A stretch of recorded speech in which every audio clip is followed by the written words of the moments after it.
Cockroach जनता party हे x account सध्या भारतामध्ये ब्लॉक करण्यात आले आहे.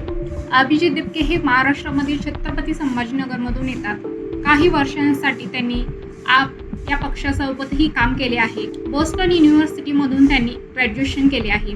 सध्या ते अमेरिकेत आहेत, पण भारतात परत येऊन त्यांनी चालू केलेल्या कॉक्रोच जनता पार्टी या कॅम्पेनला पुढे नेण्याची त्यांनी इच्छा ठेवली आहे. सरन्यायाधीश यांनी केलेल्या एका वक्तव्याने सोशल मीडियावर प्रचंड वाद निर्माण झाला. कॉक्रोच आणि परजीवी या शब्दांवरून चर्चा रंगली.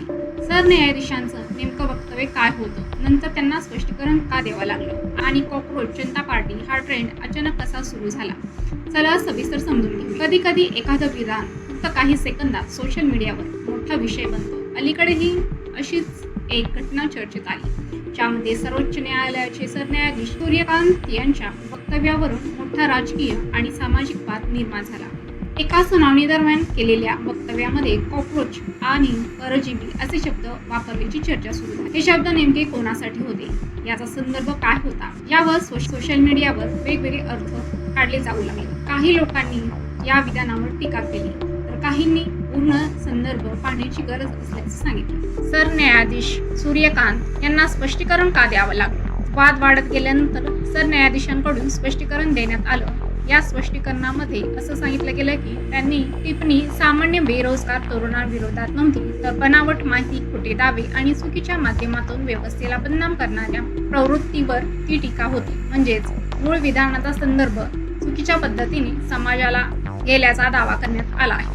कॉक्रोच जनता पार्टी ट्रेंड कसा सुरू झाला? या संपूर्ण प्रकरणानंतर सोशल मीडियावर अचानक कॉक्रोच जनता पार्टी नावाची चर्चा सुरू झाली. काही युवकांनी यावर प्रतिक्रिया व्यक्त करत डिजिटल माध्यमातून एक प्रकारची मोहीम केली. थोड्याच वेळात हा विषय सोशल मीडियावर ट्रेंड होऊ लागला. लोकांनी मेम्स, पोस्ट, प्रतिक्रिया आणि राजकीय भाष्य यामधून आपापली मतं मांडायला सुरुवात केली. अभिजित दिपकेने कॉक्रोच जनता पार्टी हे पेज चालू केलं होतं आणि बघता बघता इंस्टाग्रामवर भाजपपेक्षाही याचे फॉलोअर्स वाढले गेले आहेत. या घटनेतून सध्या काय दिसून येत आहे?